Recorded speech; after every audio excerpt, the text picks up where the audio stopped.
सपा, कांग्रेस का इंडी गठबंधन और बहुजन समाजवादी पार्टी अपने अपने कुनबे के साथ फिर से इस चुनाव में आ गई है।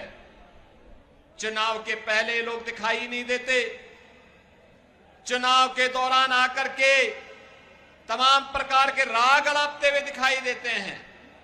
मैं पूछना चाहता हूं बहनों और भाइयों, आप लोगों से मैं पूछना चाहता हूं आपसे, एक बार समाजवादी पार्टी से पूछिए कि समाजवादी पार्टी एक तो बात कहे कि जब अयोध्या में प्रभु श्री राम लला की 500 वर्षों के बाद प्राण प्रतिष्ठा की बात आई तो कांग्रेस और समाजवादी पार्टी के लोगों ने कार्यक्रम का बहिष्कार क्यों किया? क्या अयोध्या में रामलला का भव्य मंदिर नहीं बनना चाहिए था क्या? आप राम मंदिर के पक्ष में हैं या विरोध में? आप पक्ष में है ना? राम मंदिर बनना चाहिए ना? समाजवादी पार्टी ने या कांग्रेस ने विरोध किया। बहनों और भाइयों, मुझे एक बात बताओ, क्या सपा को कांग्रेस के साथ गठबंधन करना चाहिए था क्या? अच्छा, जो कांग्रेस कहती है कि राम और कृष्ण हुए ही नहीं, यानी राम के अस्तित्व को भी ये झुठलाते हैं, भगवान कृष्ण के अस्तित्व को भी झुठलाते हैं, और फिर भी समाजवादी पार्टी जबरदस्ती कांग्रेस के गले में हार बनना चाहती है। ये तो है इनके हाल। और ये किसके लिए? आपने कल कांग्रेस के एक महत्वपूर्ण नेता के सलाहकार के वक्तव्य को आपने पढ़ा होगा। उन्होंने क्या वक्तव्य दिया?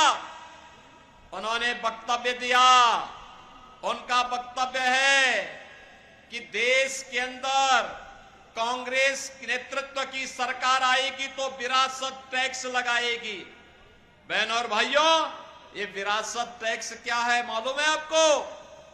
ये विरासत टैक्स है कि आपके बाप दादों ने जो संपत्ति अर्जित की है, इस संपत्ति के बाद आधी संपत्ति कांग्रेस और सपा के लोग हड़प लेंगे। आपको संपत्ति से वंचित करने का एक कुत्सित प्रयास। दूसरा, इनके द्वारा कहा जा रहा है, कल कांग्रेस के लोगों ने कर्नाटक के अंदर क्या किया? कर्नाटक में कांग्रेस की सरकार है, उन्होंने कहा ओबीसी के आरक्षण में उन्होंने 32% आरक्षण बहनों और भाइयों मुस्लिम लोगों को दे दिया। यानी कांग्रेस ओबीसी के, पिछड़ी जाति के लोगों के आरक्षण को डकैती डालने का काम कर रही है, उसको बांटने का काम कर रही है। और ऐसा नहीं कि पहली बार हो रहा है। याद करिए, जब कांग्रेस नेतृत्व की यूपीए सरकार थी और सपा और बसपा दोनों कांग्रेस नेतृत्व की यूपीए सरकार का समर्थन कर रही थी, उस समय क्या आलम था? उस समय उन्होंने एक जस्टिस रंगनाथ मिश्रा कमेटी गठित की थी। उस कमेटी ने संस्तुति की थी कि मुसलमानों को भी पिछड़ी जाति में और अनुसूचित जाति में शामिल करके आरक्षण का लाभ जो पिछड़ी जाति के लोगों को मिल रहा है उनमें से कुछ को कटौती करके मुसलमानों को दे देना चाहिए, कुछ को अनुसूचित जाति को दे देना चाहिए। ये तो कांग्रेस नेतृत्व की मंशा थी।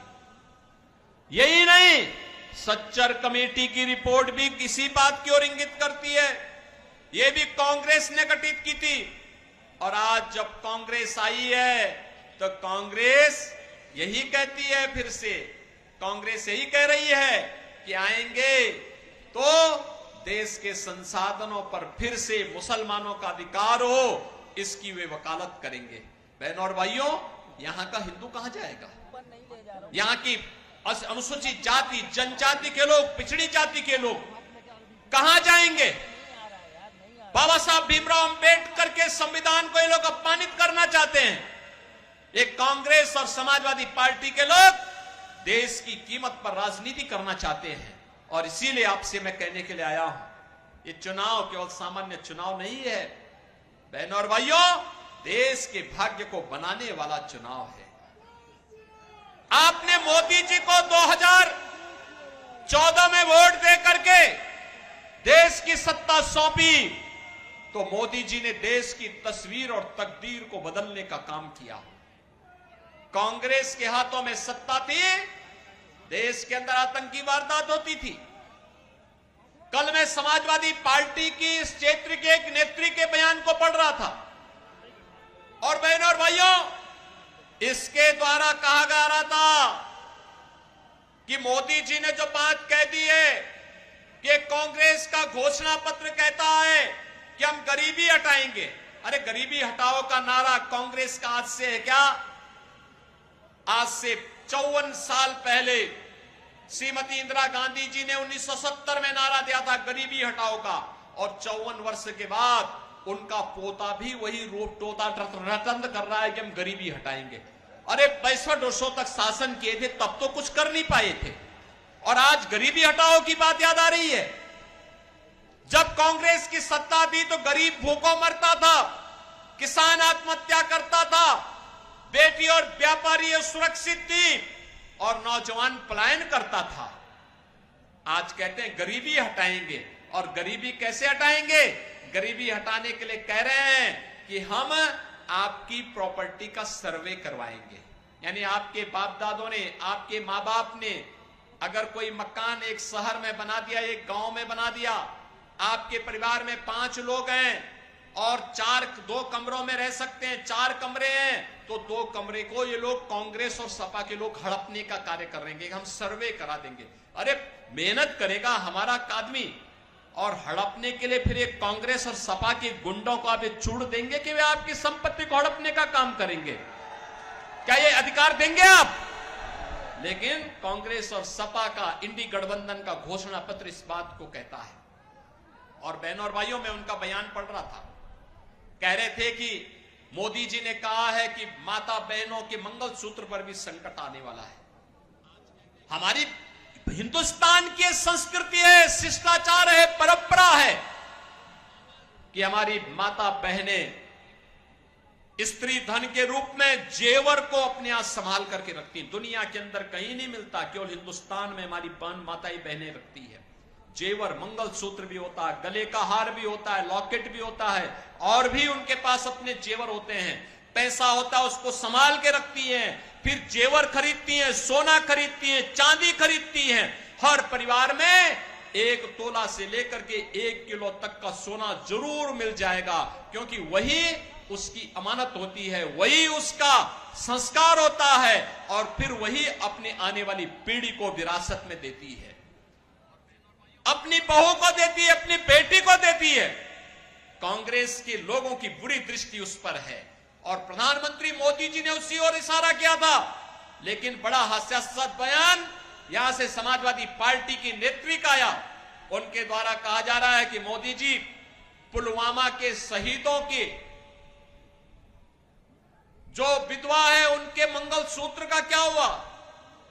बहनों और भाइयों, हम भी पूछना चाहते हैं समाजवादी पार्टी की नेत्री से, जिन राम भक्तों का लहू समाजवादी पार्टी की सरकार में अयोध्या में बहाने का कार्य समाजवादी पार्टी की सरकार ने किया था, और नौजवानों के परिवार की विधवाओं का क्या हुआ, उनके मंगलसूत्र का क्या हुआ? हम प्रश्न पूछना चाहते हैं बहनों और भाइयों, और ये प्रश्न आपको भी पूछना चाहिए। स्वर्गीय कल्याण सिंह जी ने अपना पूरा जीवन उत्तर प्रदेश के विकास के लिए और श्री राम जन्मभूमि के लिए समर्पित किया था। कल्याण सिंह जी की मृत्यु हुई, होता है, मृत्यु होती है। मुलायम सिंह जी की मृत्यु पर मैं स्वयं उनके पैतृक गांव में आया था, और सैफई में आकर के मैंने स्वयं वहां श्रद्धांजलि अर्पित की थी, क्योंकि वे उत्तर प्रदेश के मुख्यमंत्री के रूप में उनकी कुछ न कुछ सेवाएं तो थी। मैं आया था, मेरी पार्टी के लोग आए थे, प्रधानमंत्री जी ने शोक व्यक्त किया था, लेकिन स्वर्गीय कल्याण सिंह जी की मृत्यु पर समाजवादी पार्टी के अध्यक्ष और समाजवादी पार्टी की तरफ से कोई शोक संवेदना नहीं व्यक्त की गई। बहनों और भाइयों, स्वर्गीय कल्याण सिंह जी के साथ इस प्रकार का भेदभाव और अभी आपने देखा होगा एक माफिया मरा था, उस माफिया के लिए फातिया पढ़ने के लिए समाजवादी पार्टी के लोग कैसे विधवा विलाप कर रहे थे, यह भी दृश्य आपने देखा होगा। वह भी दृश्य आपने देखा होगा। क्या उत्तर प्रदेश में इन माफियाओं को इसी प्रकार से जैसे सपा की सरकार के समय में ये लोग व्यापारियों पर कहर बरपाते थे, बेटी की सुरक्षा में सेंध लगाने का कार्य करते थे, क्या इस प्रकार की छूट मिलनी चाहिए? क्या मिलनी चाहिए? क्या नौजवानों के साथ खिलवाड़ करने की छूट मिलनी चाहिए? क्या? और मैं पूछना चाहता हूं फिर समाजवादी पार्टी की नेत्री से, वे जवाब दे इन माफियाओं के द्वारा गाजीपुर में भारतीय जनता पार्टी के विधायक कृष्णानंद राय समेत 6 लोगों की हत्या एक साथ की गई थी। एक साथ की गई थी। श्रीमती अलका राय भी तो हमारी विधायक थी। क्या उसके मंगल सूत्र की भी कभी चिंता हुई इन समाजवादी पार्टी के लोगों को? जो लोग मारे गए थे, कृष्णानंद राय के साथ शहीद हुए थे, उनकी विधवाओं का क्या हुआ? नंदकिशोर रुंगटा विश्व हिंदू परिषद के अंतर्राष्ट्रीय कोषाध्यक्ष थे। नंदकिशोर रुंगटा के निर्मम हत्या कर दी गई थी, अपहरण करके निर्मम हत्या माफियाओं के द्वारा, समाजवादी पार्टी की सत्ता के समय इनके द्वारा प्रश्रय इन माफियाओं के द्वारा कर दी गई थी। उनकी विधवा का क्या हुआ? और आपने प्रयागराज में राजू पाल और उमेश पाल की निर्मम हत्या के दृश्य को भी देखा होगा। बहनों और भाइयों, हम प्रश्न पूछना चाहते हैं समाजवादी पार्टी से, क्या राजू पाल ये भी तो पिछड़ी जाति के थे और उमेश पाल भी तो पिछड़ी जाति के थे, इनकी विधवाओं के मंगलसूत्र क्या हुए? कभी इन्होंने अपने इन कृत्यों पर पश्चाताप करने का भी प्रयास समाजवादी पार्टी ने किया है।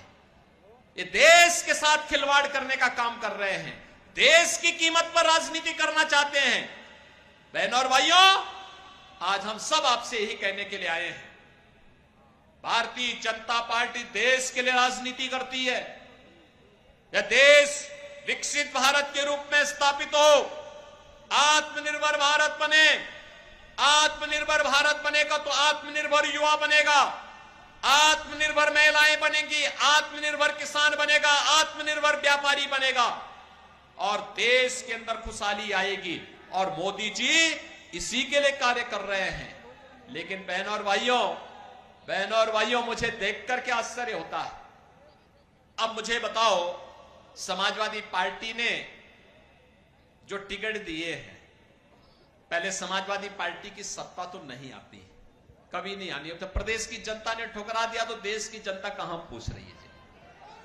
पूछ रही है क्या? पूरे देश के अंदर, पूरे प्रदेश के अंदर समाजवादी पार्टी, पूरे देश के अंदर समाजवादी पार्टी कुल 63 से 64 या 65 सीटों पर चुनाव लड़ रही होगी, इससे ज्यादा सीटों पे चुनाव नहीं लड़ी। और सरकार बनाने के लिए, केंद्र में सरकार बनाने के लिए बहुमत चाहिए 273 सीट का। बताओ, 273 सीट का बहुमत चाहिए और चुनाव लड़िए केवल 63 से 65 सीट पर, और कह रहे हैं हम सरकार बनाएंगे। क्या सरकार बनाएंगे क्या ऐसे में? हैं? क्या सरकार बनाएंगे क्या? कांग्रेस क्या सरकार बनाएगी? कांग्रेस स्वयं इतनी सीटों पे चुनाव नहीं लड़ रही है। क्या कांग्रेस सरकार बनाएगी क्या?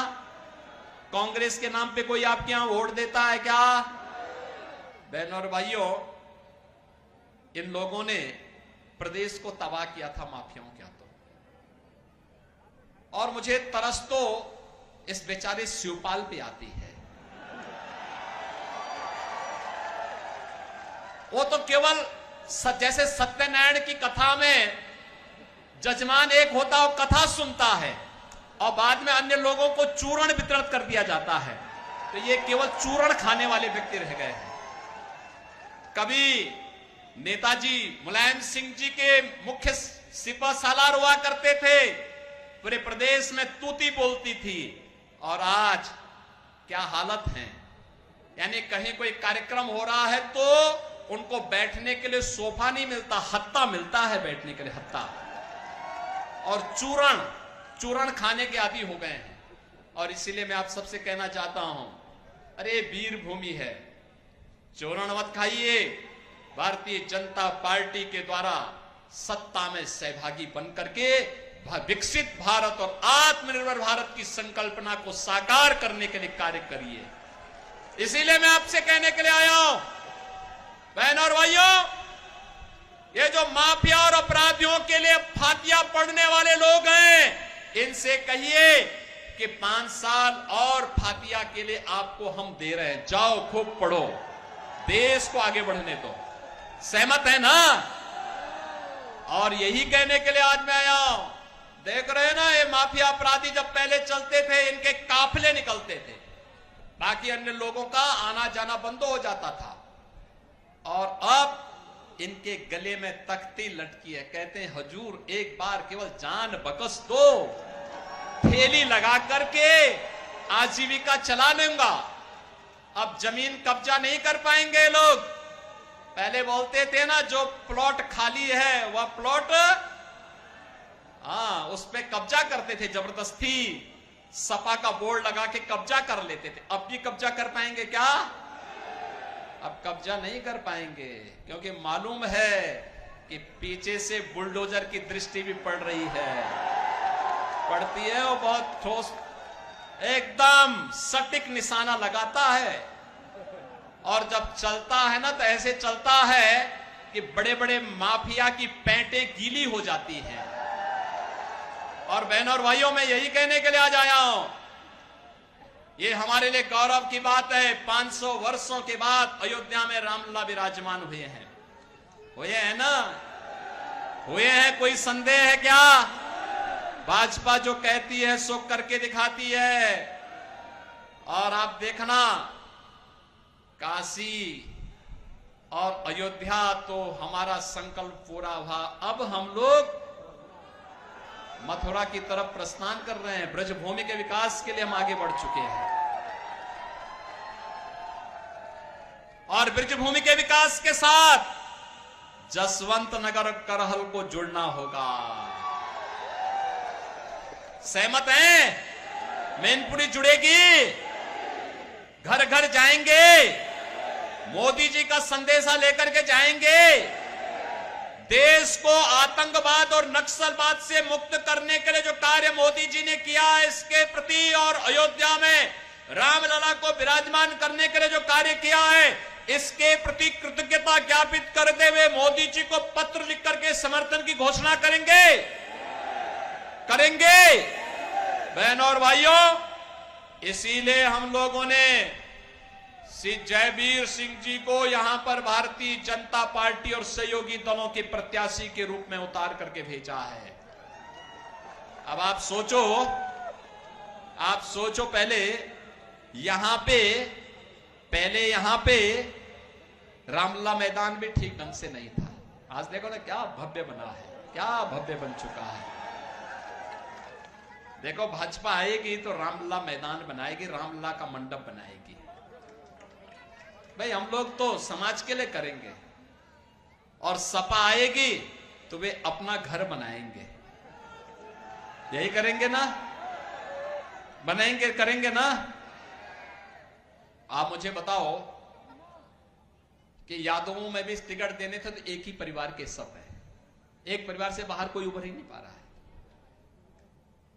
राष्ट्रीय अध्यक्ष, महिला मोर्चा की प्रभारी, उनकी एक ही परिवार, पति पत्नी दोनों। ऐसे ही शिवपाल जी को भी एक चूरण दे दिया, बदायूं वाले। श्योर शर्ट है कि वहां पे हारना है सपा को, तो वहां कहा चलो शिवपाल हारने के लिए ही उन्होंने शिवपाल जी को वहां भेज दिया। वो तो 100% तय है कि वहां पे सपा का खाता खुलना ही नहीं। और इसके बाद फिरोजाबाद में उन्होंने भेजा है, तो फिरोजाबाद में तो पिछली बार ही तय हो चुका है कि वो भाजपा के पक्ष में निर्णय ले चुके हैं। और 5वीं सीट है बेचारा धर्मेंद्र यादव ना चाहते हुए फिर आजमगढ़ चला गया। पिछली बार दिनेश लाल यादव निरोवा भोजपुरी का बहुत अच्छा कलाकार है, और निरुआ ने पिछली बार ऐसा हराया, उनको ऐसा हराया कि दोबारा वे आजमगढ़ नहीं जा पाए डर के मारे। और फिर से आजमगढ़ की जनता यही फैसला करने जा रही है। लेकिन ये 5 के अलावा क्या कोई दूसरा यदुवंशी नहीं था क्या? एक परिवार के अलावा कोई है ही नहीं क्या? बहनों और भाइयों, ये परिवारवादियों को सबक सिखाने का समय है। ये जातिवादी राजनीति को प्रश्रय देकर के अपने परिवार को भरने वाले और देश की सुरक्षा के साथ सेंध लगाने वाले, गरीब मरता था, भूखों मरता था, स्वास्थ्य के अभाव में मरता था, मंदिर लूटे जाते थे, व्यापारी ठगा जाता था, महिलाओं की इज्जत के साथ खिलवाड़ होता था, नौजवानों की नौकरी के साथ, उनकी आजीविका के साथ ये लोग खिलवाड़ करते थे। लेकिन आतंकवादियों को बिरयानी खिलाते थे, बिरयानी। आप सोचो ना, समाजवादी पार्टी की सरकार के समय तो आतंकवादियों के मुकदमों को वापस तक करने का इन्होंने प्रयास किया था। और तब हाईकोर्ट ने टिप्पणी की थी। हाईकोर्ट ने कहा था, आज इन दुर्दांत आतंकवादियों का मुकदमा वापस ले रहे हो, कल इन्हें पद्म पुरस्कार दोगे, ये नहीं चलेगा, और खारिज कर दिया था। बहनों और भाइयों, आपने 7 वर्ष में यूपी में कहीं दंगा देखा है क्या? कहीं कर्फ्यू देखा है क्या? कहीं पर बेटी और बहन की सरेआम इज्जत के साथ खिलवाड़ करते हुए किसी बेशरम व्यक्ति को देखा है क्या? कोई कर पाएगा क्या आज के दिन पे? करेगा तो फिर फल भी भुगतेगा। केवल अयोध्या में रामलला कोई विराजमान नहीं करेंगे। जो व्यापारी और बेटी की सुरक्षा के साथ खिलवाड़ करेगा, राम नाम सत्य है की गारंटी भी हमसे ले लेगा। और इसीलिए आपसे कहने के लिए बहनों और भाइयों, आज हम लोग आए हैं कि श्री जयवीर सिंह जी के नेतृत्व में आज भारतीय जनता पार्टी ने उन्हें प्रत्याशी बनाया है। श्री राम नरेश अग्निहोत्री जी और यहां के हमारे सभी जनप्रतिनिधिगण, पदाधिकारीगण, ब्लॉक प्रमुखगण, ये सभी लोग लग करके आप सबसे अपील करने के लिए आए हैं। बहनों और भाइयों, मैं आपसे अपील करूंगा, घर घर जाइए, मोदी जी का प्रतिनिधि बनिए, मेरी अपील भी घर घर पहुंचाइए, और स्वयं जयवीर सिंह बन करके भारतीय जनता पार्टी के पक्ष में मतदान करने के लिए आप आगे बढ़िए। आप मतदान के लिए आगे बढ़िए। जो भारत के सैनिकों का अपमान करते हैं, पुलवामा के शहीदों का अपमान करते हैं, जो भारत की सीमा के साथ खिलवाड़ करते हैं, आतंकवाद और नक्सलवाद को प्रश्रय देने का काम करते हैं, और माफिया और अपराधियों के लिए फातिया पढ़ने का काम करते हैं, इनको एक सिरे से खारिज करिए। भारतीय जनता पार्टी को तीसरी बार सत्ता सौंपे और मोदी जी के नेतृत्व में एक आत्मनिर्भर, एक खुशहाल और एक विकसित भारत की परिकल्पना को साकार करने के इस राष्ट्र यज्ञ में सहभागी बनिए। यही अपील आप सबसे करने के लिए मैं विशेष रूप से इस जसवंत नगर विधानसभा क्षेत्र में आया हूं। सब लोग सहमत हैं?